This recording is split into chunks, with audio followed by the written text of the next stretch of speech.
What's up, y'all? It's your girl, Nay. And it's your boy, X. And we back at it, baby. With another podcast. It's been, 8-9 months? Hey, relax. Not too much on us, okay? We have 2 kids, honey. Life was busy. A lot has happened, y'all. I remember, this time last year, I'd actually quit my job.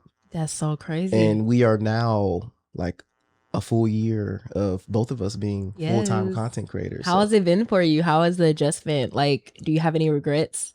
I don't have any regrets at all. To be honest with you, I feel like I wasn't able to totally disconnect from my past life until maybe 8 months into being full-time content.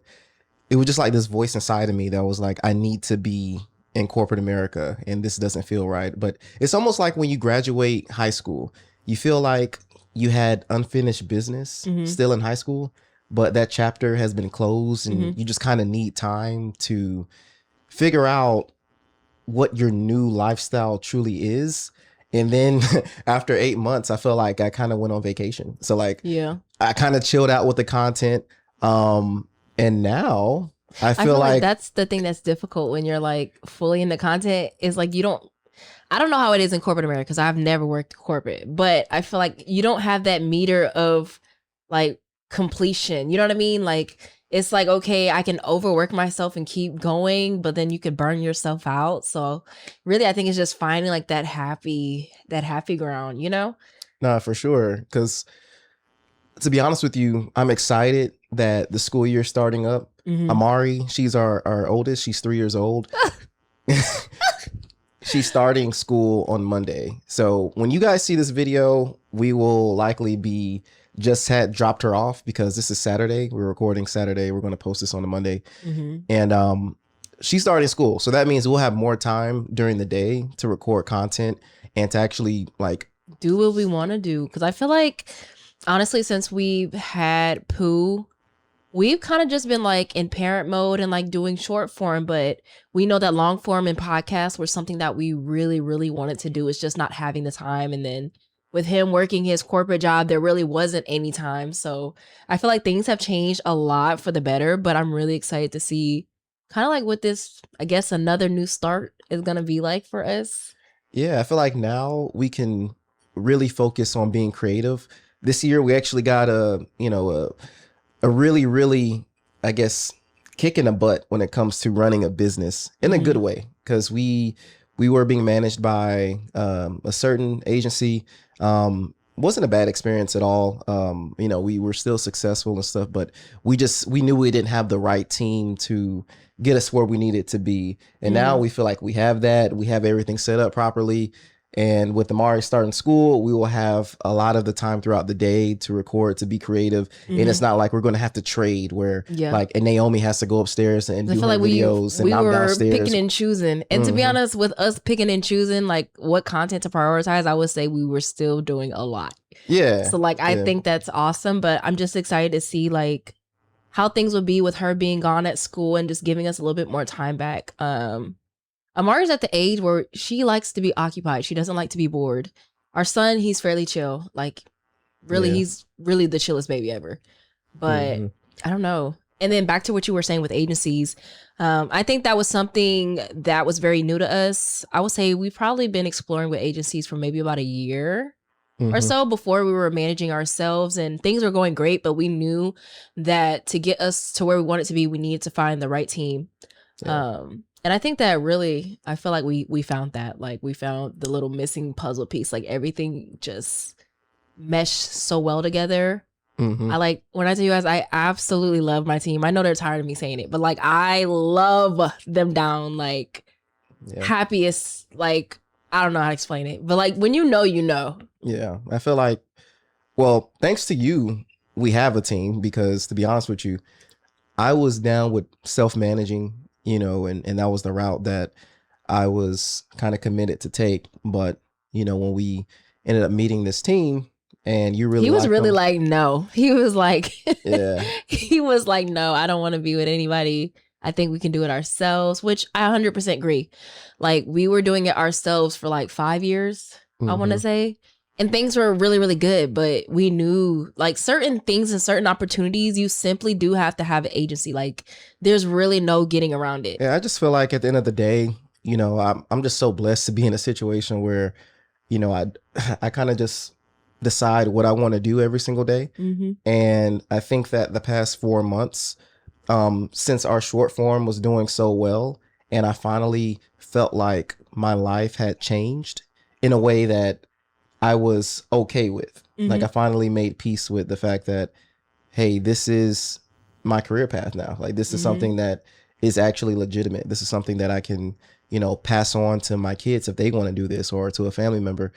And you know, I'm glad that we explored new teams, because I feel like our team is like a rock star team. And They are so freaking amazing. Like but anyway, I don't want to keep like I'm going not on gonna it 'cause glaze you them already- the whole podcast, but really, when you know, you know, and like I have no regrets about that, and I'm glad that everything happened the way it did with, you know, like meeting with other agencies, so we were able to see what we like, what we don't like, what we're wanting from a team, and that kind of like helped us know, like, hey, this is a non-negotiable, point blank period. If it's not this, I don't want it. So what would your advice be to like people who are looking to be managed? Like, how do you even start? Like, where would you even go to look for management or anything like that? I'm not gonna lie, y'all. You can even ask Xavier when we first started content. I would say we were in the time period where really there was no content creators getting brand deals. It was either celebrities or like already well-established influencers. There wasn't like really, I would say, like micro creators getting opportunities and whatnot.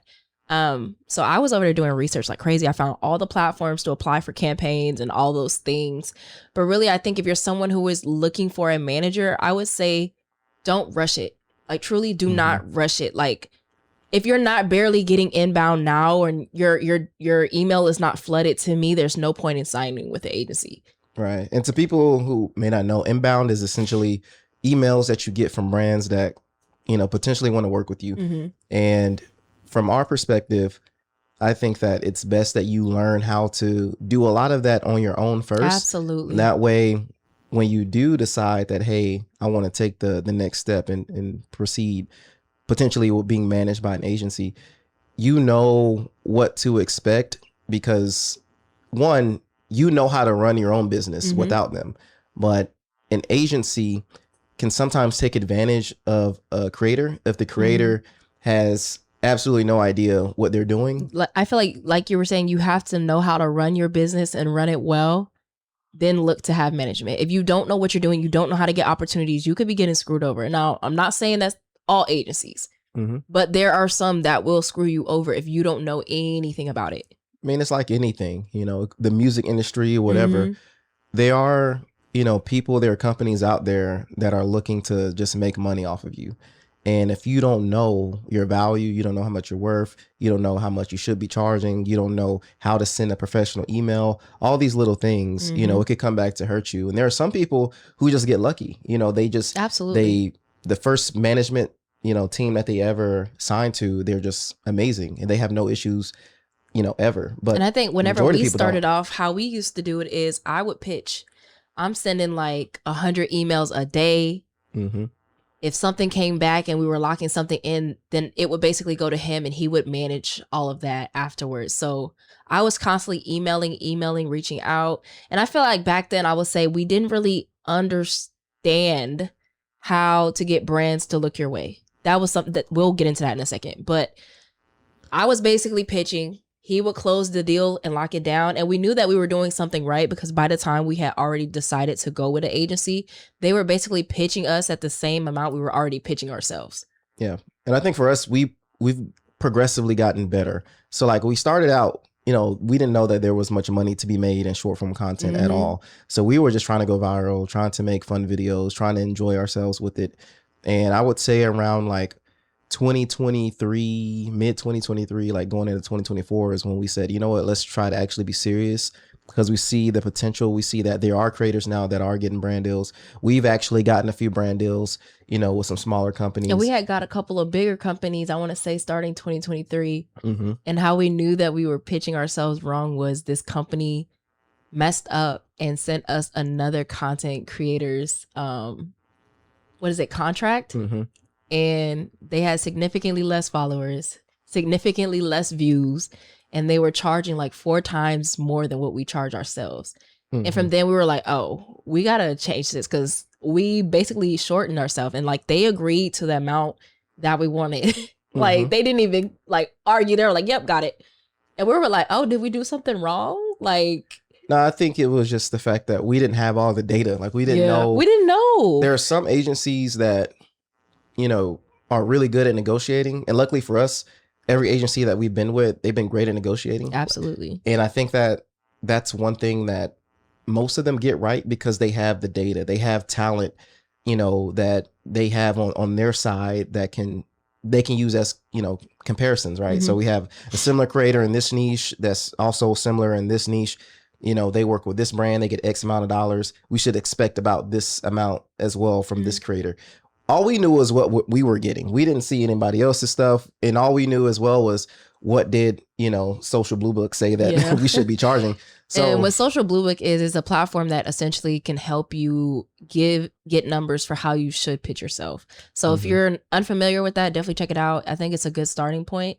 Yeah. But it's like if you don't know your worth as a creator, Social Blue Book will help you understand your market value for the size of your pages and like your engagement, stuff like that. But to go into understanding your worth, I think that a lot of times creators, you know how like some creators, they're like, oh, well, I'm worth this amount, it should be that. But I think that I'm just bringing it up now because we're already on the topic, is that although you do have a worth and you know what you're worth, the quarters change. You know what I mean? Yeah. You know what I'm trying to say? Like quarters change, the amounts that brands are able to pay change. Like there's so much that just goes into it. So you want to talk a little bit about that? Yeah, the industry is very fluid. So like there are certain points where, you know, there's a lot of money into the industry. There are certain moments where there's not as much. You know, the influencer marketing scene is very I would say driven by seasons, right? So like of course during the holiday seasons, all these brands are ramping up their marketing departments because there's Christmas, there's New Year's, there's Thanksgiving, there's Black Friday, right? So there's certain points of the year where creators are kind of expecting to make more money, right? And then there are also certain points of the year where you should expect that you're going to have some lulls. You're going to have some months or some quarters where, you know, you didn't make as much as you made in Q4 or maybe even Q1, right? So I think that creators have to understand that once you become a legitimate business, you got to look at it through the lens of a business when it comes to stuff like that.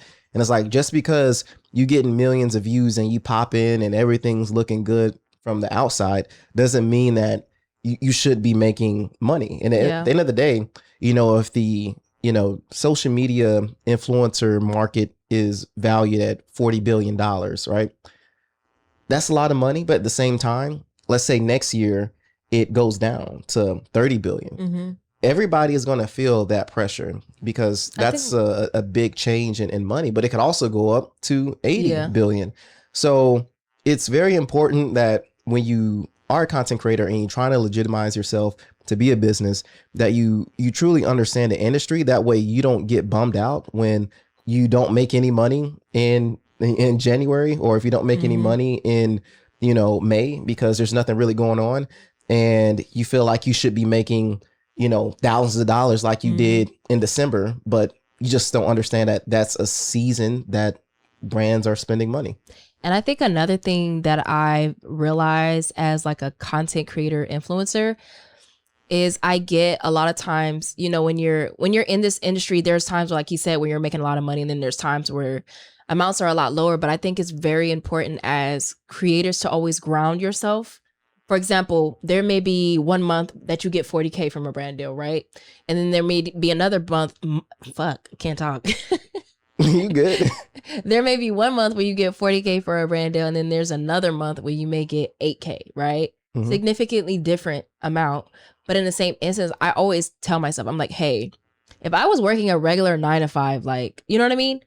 I'm not going to be making that much money. Granted, some people do make money, but that's not everybody's reality. So I think you just have to be very level-headed and touch a little bit of grass. Like, that's not everybody's reality.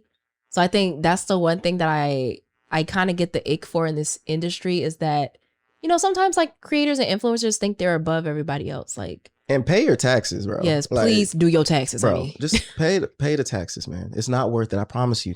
They're gonna come back for y'all. Put 30% to the side. Just put it to the side. Don't even care. Like, set up a different account or something. Just put your money to the side so that when tax season come around, you know, you actually have it. Because there are so many creators that they're only good at doing content. They don't have any business sense.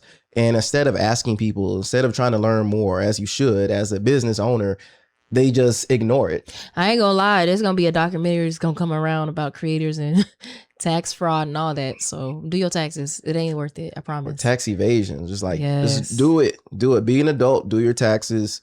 And yeah, you'll be happy that you did, because you don't want Uncle Sam coming knocking on your door talking 'Cause about, maybe he will. hey, you know, 500K missing from. You remember too? Okay, so I used to have my own crochet business. I remember we did our taxes one time, and they tried to come around and say that we didn't. Remember? Mhm. And then they were like, "You got to pay." It was like $2,000, Yeah, and it wasn't that big of a deal. But I think that's just a testament to show that they always do come back around. Oh yeah. And with the IRS, there is no going back and forth. It's pay it by this date, or you finna get another fine slapped on it. Yeah. But then they ended up coming back and they were like, "You're fine." It was their mistake. They refunded me. The thing is, they made a mistake, but even though they made a mistake, I just paid them the money up front, and then I told them, I called them on the phone like a couple weeks later. I was like, hey, look, we did our taxes. There's nothing wrong with them. I'm only giving you this money because I don't want no no smoke. fees. Yeah, I don't want no Okay. smoke, but just know that this is not correct what you're doing. And then literally Yeah. like a That month or was two later, crazy. they sent me a refund for the money that they asked for.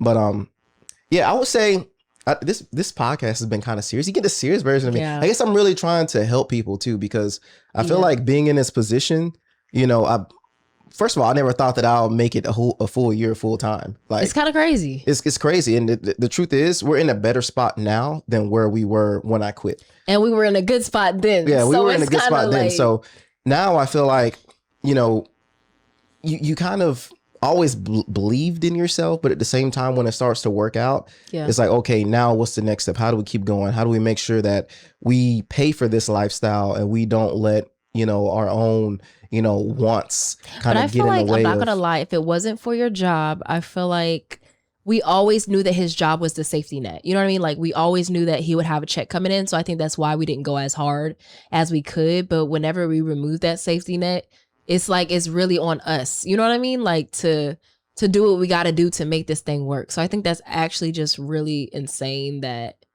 you know, like, had you not left, we would probably still be in the same situation. Nah, that's so true. And to me, like, I just can't believe that this is our life. Like, we have the potential to really, really like take off from here in a way that we want. You know what I mean? Like, this podcast is not something that even our managers like told us we need to do. To prioritize. We're right doing now. this simply because we love to yap, and we like to Yeah. actually we be show having you some guys. good conversations. Yeah, we like to show you guys like who we actually are. We like to, you know, give some gems when we feel like we got some, because this industry is like, people don't really know. Like, And I feel streaming like- university was a big yes. deal, but at the same time, like, it didn't touch on short form at all Yeah. to me. And I feel like when it comes to doing content, there is so many ways that you could do it, right? So you could do it in the route where you're getting the clout virality, but that way doesn't always bring money, and it doesn't always bring opportunities, which is going to go into our next topic.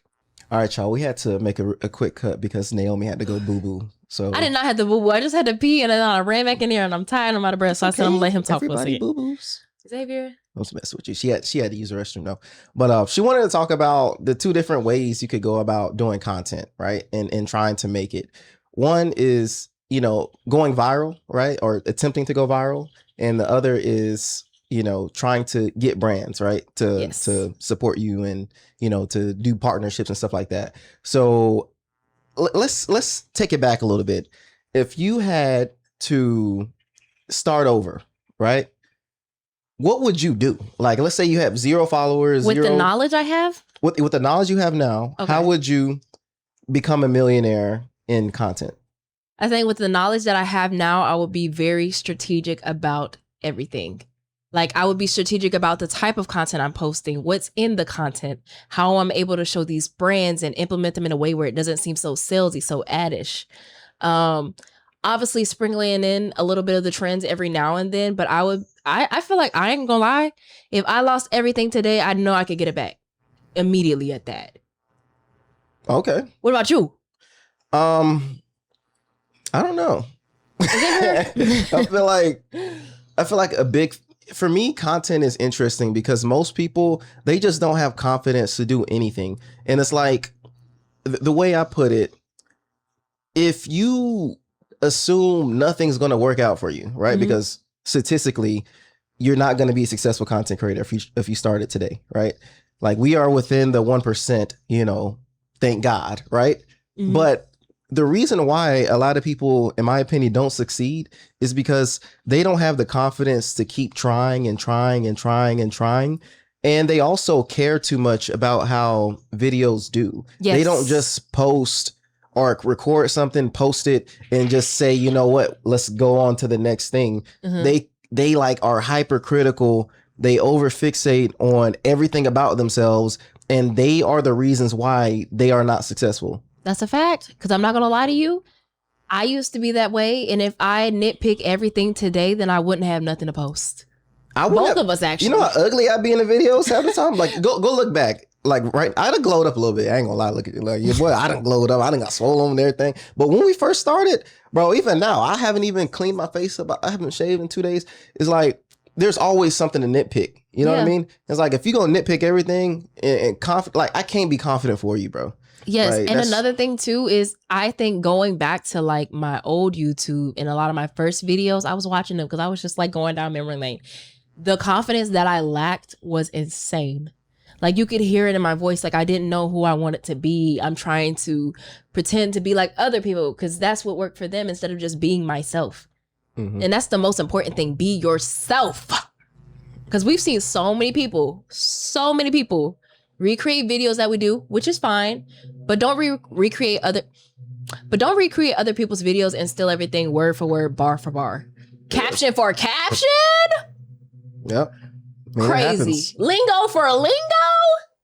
Crazy. And I would say too, if you feel like you're boring, like you have a boring personality, I'm sorry. If you feel like you're boring, right? Then here's what I would do. You got 3 options, right? If you're boring, then figure out something that you are passionate about and make videos about something that you're passionate about. Because I guarantee you somebody in this world, probably a big community, is also passionate about that same thing that you're passionate about. I always say there's somebody for everybody. Exactly. So like if you're not interesting, then maybe the videos that you make about the subject that you're passionate about can be interesting, right? Mm-hmm. So that's one. You can do that. One is doing that. 2, you could also create a character for yourself, and that's totally fine. Like if you are this boring person in real life, but you know how to be entertaining because you know what entertains you, then try it. There are a lot of content ego. There are a lot of content creators who are not themselves in their videos, and there's nothing wrong with that if you can. It's entertainment. If you can keep up with it, right? Yeah. Now, sometimes it's hard to keep up with a character, right? Understandably, but that could be another route if you're okay with that. And some people say, well, no, I don't want to be something that I'm not. I don't want this. I don't want to do that. You don't want to be a content creator. You don't want to. You don't want to be an entertainer. If I was a director and I got Kevin Hart on set, I got Will Smith on set, I got big name artists, whoever on set, right? And I told Kevin, look, Kevin, I don't want you to be the funny guy this time. I want you to be serious in this scene. If I'm paying Kevin Hart millions of dollars, is he going to say, no, I need to be funny. I have to be. He's going to be serious. He's going to be like, okay, whatever it takes to get the job done. Right. So same thing with Will Smith. I'm like, hey, Will, you're a little too serious in this scene right here. Look, I'm going to need you to lighten it up a little bit. Then Will Smith's going to be like, okay, cool. I'll make it, more lighthearted, whatever to deliver the feeling. Deliver the feeling. It does not matter, as long as you deliver the feeling. That's what we want as a viewer. We want to feel something that you're giving to me. And I know a lot of inside of me. Oh, all right, like deep. Oh, the thing is, though, you see what I'm saying? Though, what? I just made you laugh, and all I did was talk about things going inside of me. Xavier, You see what I'm saying? I took a serious situation and I made it lighthearted, just like that. You know? Okay. So, but yeah, for real, all you really got to do is understand what triggers your emotion and how do you want to trigger other people's emotion. Yeah. And I always try to watch everything that I do from the lens of a different person. And you can ask him, I will nitpick a lot of stuff out of my video because I'm like, I can see somebody swipe. You know what I mean? Mm-hmm. Like you, at the end of the day, like he said, you're playing a character. You are you. If you want to, you are still you. But some people, not everybody, you're playing a character and you just have to lean into that. Like it's entertainment. Just like he said, everything you watch on TV is scripted. And think about it. Most of the people who walk around this world are boring. And the reason why they're boring is because they're normal people. And that's fine. It's fine to be normal. But there's a reason why most people only watch a handful of people. Mm-hmm. Because they're different. Yep. You know what I mean? Something about them. And what can you depict from how I'm talking now? Okay, Xavier. You know what I'm saying? Is there passion? No, I'm kidding. I'll stop. But not. Thank you.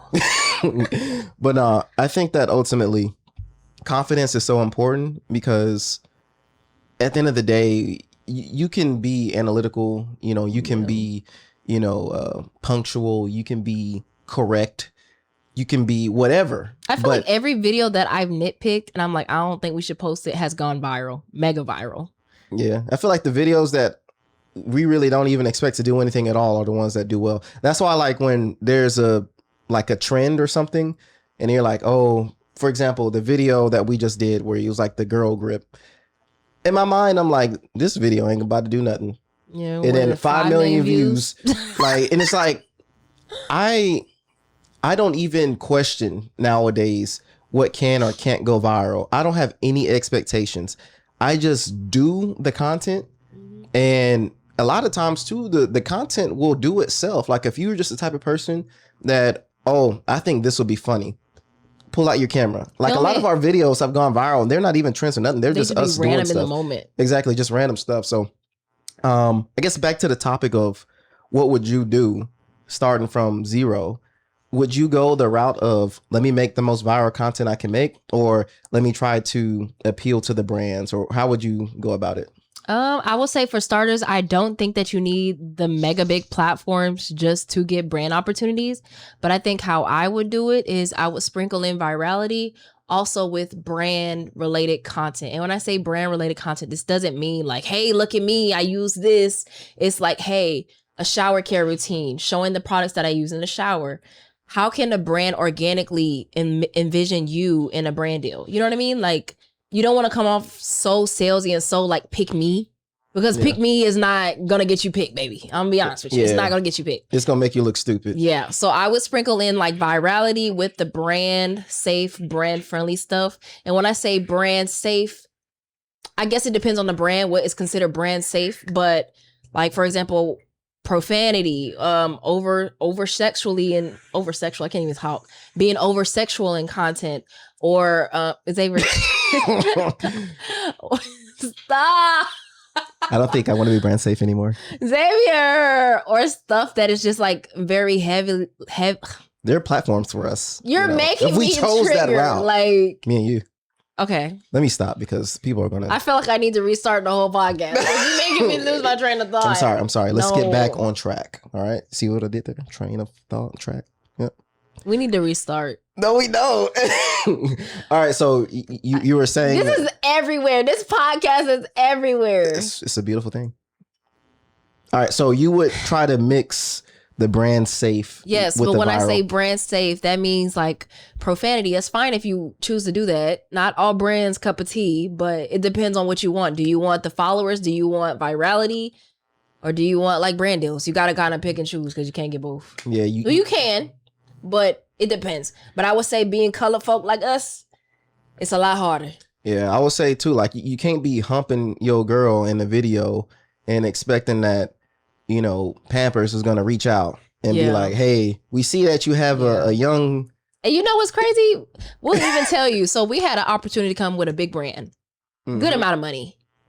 And now they're running like AI checks on your page, and it was a Boss Man D-Lo song. We had a Boss Man D-Lo audio. Man D-Lo song, and they pulled back on working with us. Yeah, we lost a potential opportunity because of Boss Man D-Lo song. Because of a sound. Not even we didn't even say nothing. Exactly. It was literally me on the phone looking to see if he would look in my phone. Mm-hmm. But I say all that to say this, like, you need to go through stuff like that so that you can understand like what brands want and what they don't want. Because to me, it's like you have to strike a balance of what are you okay with doing versus what do you feel like you're trying to cater to. Like, I don't want to cater to any brand, right? Yeah. But at the same time, I understand that I can't just do dumb stuff. I can't just say, stuff that, it just doesn't. Nobody in any industry can just do that. I'm about to say, but don't get me wrong. That's not everybody's cup of tea. I know a lot of people don't want brand deals. So if that's not you, then like you can ignore what they you can just do whatever. But I'm just saying, for those who do want to work with brands and do want those opportunities and to be invited out and do this and that and third, just certain stuff that we would never personally do in our content. Like, yeah. And the truth is as well, is like, I don't want my audience to feel like they have to support me financially. I'd rather work with brands and work with partners who actually have a whole marketing department dedicated to this, to support us that way. That way, all you got to do is sit back and enjoy the content. Like, you don't have to send us a donation. You don't have to do anything. We will never ask y'all for money. Exactly. All we would want is a like, a comment every so often. Let us know how you're doing. I enjoy the back and forth, which is why we're yapping right now. And we engage so much with our audience on our platforms. Oh yeah. That's why, like, I want to get into streaming, but at the same time, it's like, I don't want the whole, like, I don't want people to feel compelled to send me money. Like, if you want to send me money because you truly appreciate what I'm doing and, like, the work I'm putting in, then of course, like, I'm grateful. Like, that's amazing that you're even, that considerate. But the whole reason why we took this approach of, hey, we're not going to do XYZ things in our content anymore. Because if you remember the content that we posted in 2021, 2020, it's like, it's a lot different. Yeah. But back then, things were different. It was different. Like, it was very different. Like, the landscape of like what it was acceptable versus now versus then is like totally different. So, but I think we just operate, like I said, I know it's not everybody cup of tea, and I know a lot of people are like, I'm not changing my content for brands. Get it, cool, got it. But for us personally, that was something we wanted to do. We wanted to be able to work with brands, and like, we want to keep our stuff clean too, because we know there's a lot of children that watch us, families in general, parents, older people, and me personally, like, I'm not gonna be on camera making out with my husband for y'all. Yeah. That's just something I'm not doing. And at the same time too, you gotta think about, okay, when I get a bit older, how am I going to feel about this type of content? When my kids get a bit older, how are they going to feel when they potentially see this type of content? So it's always about, your maturity arc as well. And I feel like if you can be entertaining while also creating, PG-13 content, then I feel like you have a talent, because most people have to curse. They have to be over sexual. They have to, be very controversial. They can't just be themselves. And to be honest with you, I feel like you show how versatile you are as a creator when you can do anything and people still rock with you. And I'm not gonna lie, that's where I give us our props, because we've been doing content together, I would say, for like 5 years now, 6 years. And we've remained relevant, I would say, this entire time. And it's everybody cup of tea. Like, I know some creators, they feel like for them to get engagement, they got to have another baby. Like, we've never felt inclined to just keep popping out babies for content. Like, that's just also something we'll never do. And we also don't have friends that do that. So it's like, I don't put myself around that. We see people who do that. And it's funny too, because in the creator space, it's kind of a known thing that, like, people do this. And it's like, oh, views are down. Let's I get it how you live. That's what you got to do. Yeah, I mean, that's what you got to do, honey. But at the same time, it's like, if you just really honed in on your craft and tried to be entertaining, you shouldn't have, because the thing is, the baby's going to come and the baby's going to be born, and people are not going to care once the baby's born. When after they see the baby, it's like, okay, next. whatever, on to the next one. Oh, now we got to have another now baby. There's another creator that's pregnant. You know what I mean? Like, people just hop around. But I will say, when you're pregnant, usually the content does do well. Oh yeah, pregnancy I'm content. not gonna lie, we wouldn't even know that because we were barely posting when I was pregnant both times. So yeah, but I mean, it was great that we were able to share your story. You know, I feel like those podcasts and those videos, they really weren't for us. They were more so for people who potentially had to go through similar things, and especially at a young age, because nobody expects that they would have to deal with, you know, with that, you know, in your 20s. And I feel like somebody's always going through something and you just never really know. So like, we always try to be considerate, because as you get older, you start to realize that, you know, statistics aren't just data points. Like, if X amount of people in the world suffer with this thing, and you have an audience of 3 million people, there's a high likelihood that a decent amount of your supporters are dealing with this. So like, for you to talk down or to make it seem like you're better than because you don't deal with that specific thing, one, you're a shitty human being if you do that. But two, you alienate your audience. Like, why would you do that? Like, I feel like I remember when I was breastfeeding, and you know, it's controversial, the formula and breastfeeding debate. Like, it is, like, people get so worked up about it. And like, me personally, I just never care, but I'm never going to bash a mom for formula feeding. I'm never going to bash a mom for breastfeeding, because I've done both. And just different stuff in general. Like, I never feel like I'm better than anybody else, which is why I always speak so openly about having depression and having anxiety on my platform, because I want my followers and I want my community to know that I am just a regular person. I deal with the same things that you deal with. You know what I mean? But like, I really hate when creators are like, I don't deal with that. That's not my problem. That's a you problem. Like, we don't have to be disgusting. You know what I mean? We don't have to be shitty people, like he said.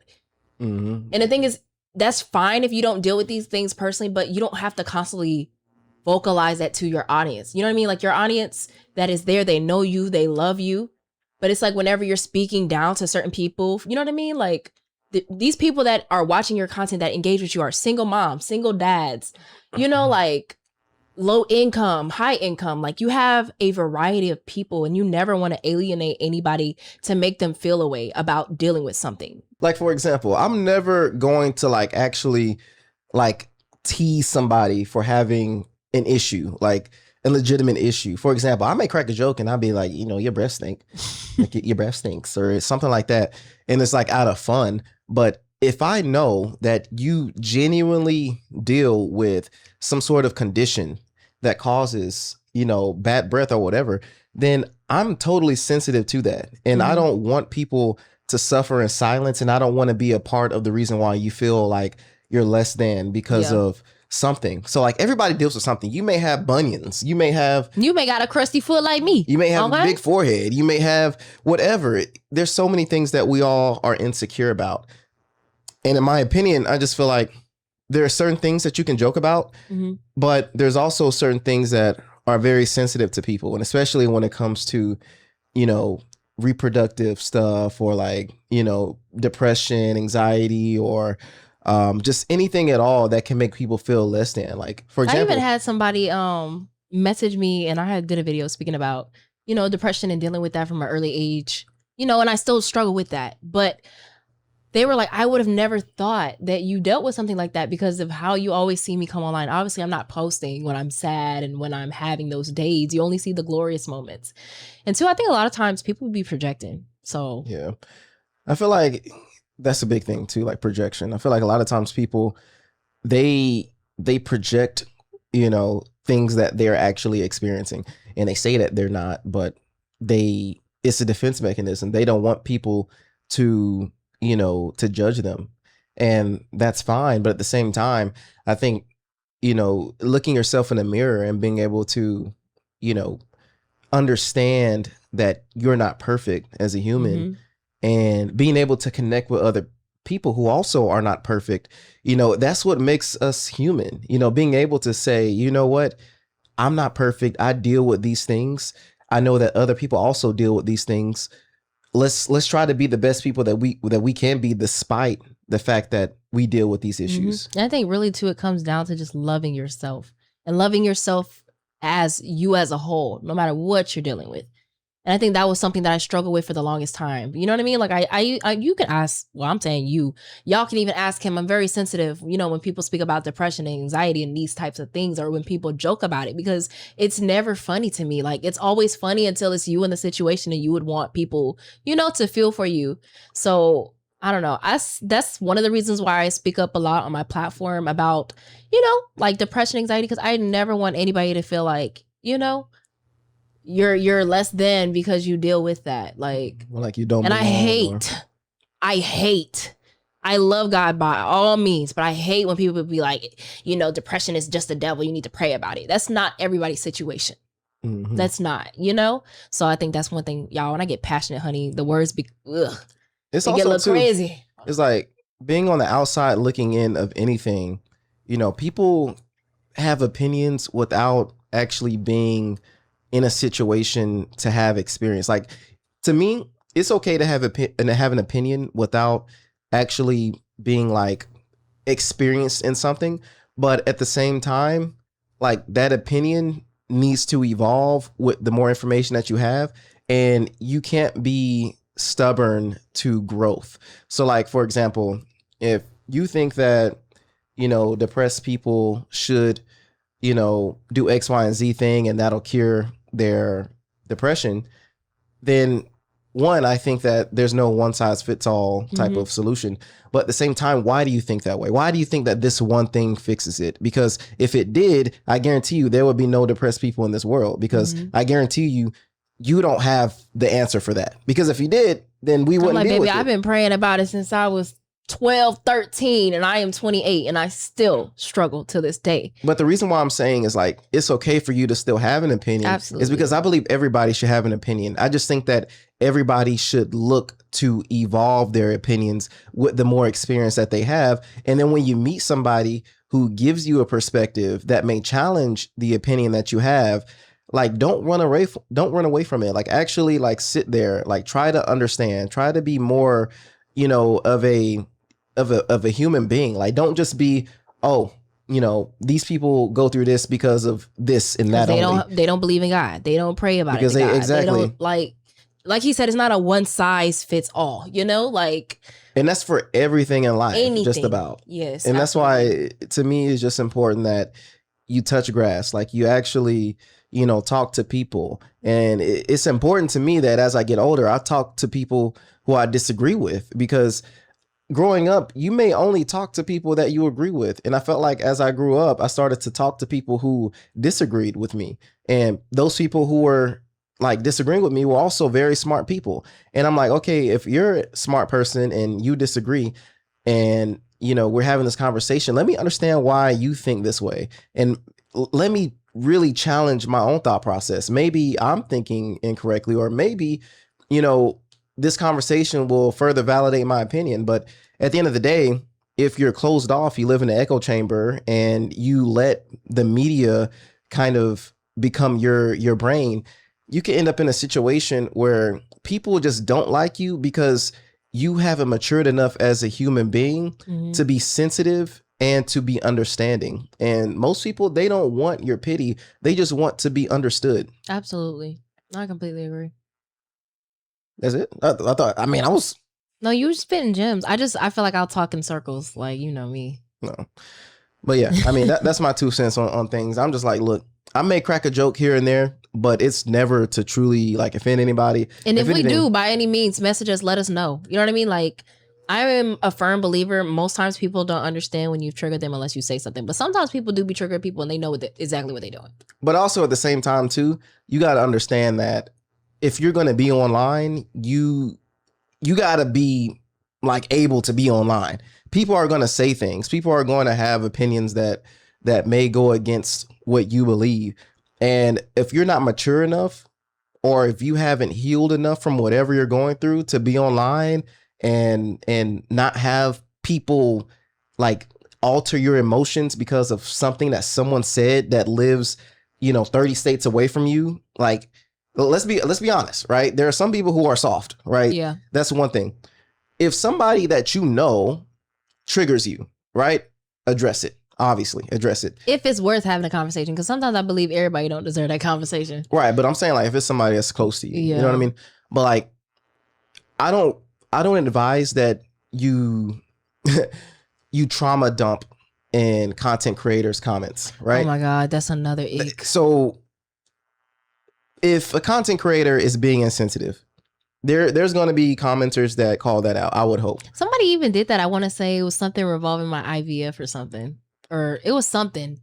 And they like trauma dumped, like hard. And I'm like, baby, you need to go to therapy. Like, I feel for you. Oh, it's about my endometriosis. Mhm. They're like, you can't joke about that because you don't deal with that. Actually, I do. I spoke about it a lot on my platform. Like, and two, I wasn't ever joking about endometriosis. But I think sometimes people fail to realize that two feelings can coexist. You know what I mean? Like you can struggle with motherhood and you can also, you know what I mean? Like struggle with infertility. Yeah. Two things can both coexist. I don't know if that makes sense, but I mean, you can have multiple problems, I think is what you're saying. You can deal with multiple different things. Like everything isn't always linear. But I think that, you know, if you haven't healed through something, like you probably shouldn't be online because it's only going to make it worse. And like I said, I don't think comment sections are the place to trauma dump. I think that it's perfectly fine to call out somebody if you feel like they're being insensitive and, you know, whatever. But I feel like you do that out of good faith. You don't do that as a trigger response that, hey, I feel like you're attacking me personally, because you should honestly never feel attacked personally if somebody online says anything at all, because they don't even know who you are. And if they do know who you are, then that's different, right? Yep. So my recommendation is that, one, people just, if you can't be online because you get triggered all the time, then don't be online. But also, two, if you're in a position where you have a platform, then try to make sure that you're just not an asshole, because people will forgive you for being insensitive at times. And usually that's because you're ignorant about something. You don't know, right? But I would like to think that most people that have a following, the people that follow them think that they are good people, right? Because I don't think you would follow bad people. And if you genuinely think that they're a good person, then give them some grace, because we are online all the time. It's impossible for anybody to be perfect. Absolutely. But I don't think it's wrong to hold people accountable if done the right way. Let me put it that way. Man, we just talked a lot about that. This episode was honestly going to be about... I feel like it's just all over the place. Like I'm spewing things from different thoughts and incomplete sentences. Y'all bear with me. I think you're doing good. I think if anything, it just shows that we haven't sat and talked about stuff in a while, at least to, you know, our peeps, because we just have so much to say. And honestly, you know, I don't want this episode to be crazy long, but, you know, I think that we needed just kind of word vomit of like things, and, you know, But are we about to end the episode? I mean, do you want to end the episode? Not really, but like I was gonna just say something at the end. Then. Oh yeah, so I guess before we end the episode, back to the topic of, you know, becoming millionaires through content and how you would do that, how you become successful. I feel like there's some stuff we haven't touched on. So if there is something you want to know more about, just comment below and we can definitely follow up and elaborate some more. Because I know we didn't touch on everything. We did not. We definitely was word vomiting, but... And I feel like too, like doing this content thing has been the hardest thing that I've ever done in my life. And I think that it makes sense why it's hard. People don't think that it's difficult, but it truly is. And I'm not saying that it's more difficult than a 9-to-5. Like, honestly, it's different. And I think we talked about this a little bit before. It's harder and different in its own ways. They're both challenging. Yeah. I feel like being a content creator is more fun, but just statistically, you're not going to make it. Like, that's just... I can never shut my brain off. The odds are stacked against you.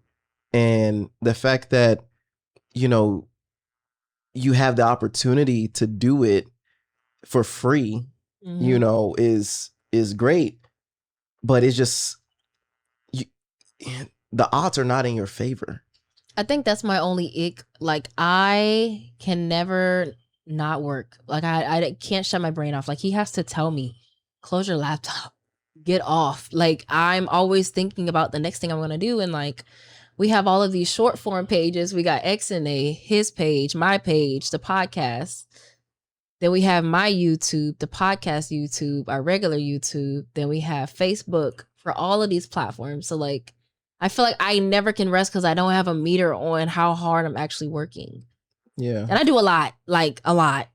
It's like you're obsessed with content. And for me, I go through phases where I'm obsessed with it, and I go through phases where I'm kind of just like in the groove. It's almost like when you do anything at all and you're trying to do it at a high level, there are moments where you're locked in, and then there are moments where you're on autopilot, and this is just what you do and who you are and whatever. And I feel like for me, I'm getting into the locked in phase now, and I've been in the autopilot mode for like It's okay, 4 I've months. been carrying us, babe. Let me tap your arm.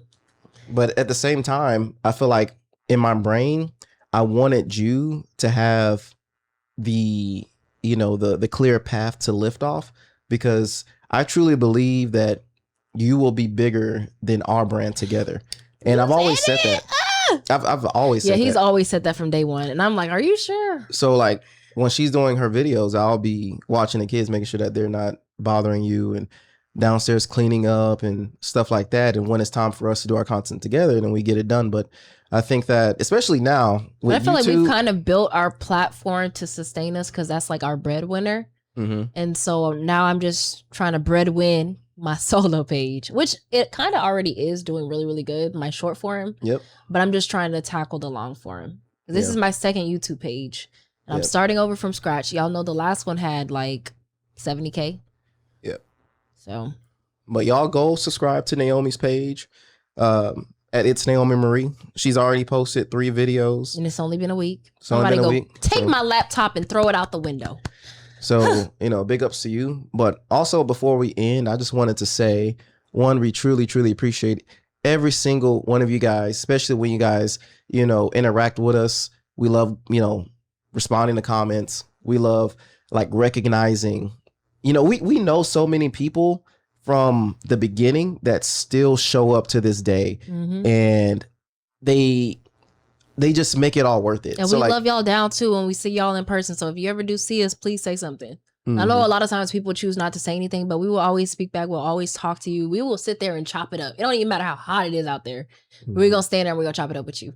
And at the end of the day, whether you're trying to be a content creator or anything, if the odds are stacked against you, then you should do it. The reason being is, if anything in your life is in your favor, and what I mean by that is that you can achieve it easily, then why do it? What's going to make your life unique? What's going to give you that rush, that excitement, that notoriety, that legacy? And So to piggyback off of what you're saying, I know we said we're about to end it, is I know so many people had opinions on us Oh, yeah. when we started. So many opinions, friends, family, everybody. And now that we're at the point where we're seeing the return and we're successful, like if you just allow outside noise to really like bother you and stop you from doing what you want to do, you know what I mean? Like, Yep. I don't know. Like, I'm just so happy and so thankful that we followed through and we're doing what we were always doing, like creating good content now. We have the means to provide for our kids, help family, like, and we just hope it continues. Yeah. We hope that we continue to, you know, be able to work hard. We hope that that drive never goes away. We hope that you always support us like we support you. And like I said, at the end of the day, do the hard stuff. Do the hard stuff because it comes with the biggest reward. And just because I'm saying content creation is hard doesn't mean that I think that it's harder than a 9-to-5. I think that they're just totally different things. different types of hard. It's like, for example, if I wanted to go outside and play basketball on the street, do I think that going outside and playing basketball is harder than playing in the NBA? Like playing in an NBA game. I think that playing in an NBA game is obviously way harder. But if I got the talent to do it, then, and the work ethic, by the time I get to the NBA, it's not all that hard anymore because I Yeah. put the work in to get there. And Yeah. that was very hard. But They're now both that I'm here, both different hards, but both similar. Just like in a 9 to 5, you go to school, you learn your education, and you're learning the skills that you need to perform your job. It's the same thing with content creation. You always have to learn those skills, apply it to your content. I don't believe that you can be a successful content creator. And when I say successful, I mean make money. You cannot be a successful content creator and be lazy. no, think about it. You've been posting videos for 8 years. 8 years. And and constantly changing the niche. And just over the past 2 years, I would consider us being successful at it. Yeah. So that's basically like doing a full bachelor's, getting your master's, and now we're working towards our doctorate. But we've actually, we're. And the crazy thing is, I did go get my bachelor's and I did go get my master's while I was doing this. So and with kids, and with kids, and both with times. me having a full-time job. Yeah. I don't know. I don't feel for people who make excuses. Like I know a lot of people who say I can't do it because my wife works, my husband works full time. I got kids. I got this, baby. If you want a pity party, I'm not the friend to come to. I don't have it.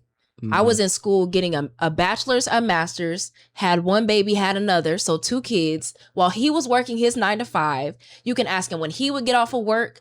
We would get the kids ready for bed. I would go upstairs probably like from 7 p.m. to mad as heck because she done dealt with everything and the kids for the whole day because they're not in childcare. I go up there, record to damn near midnight, come downstairs, stay up to maybe 2 or 3 a.m. editing.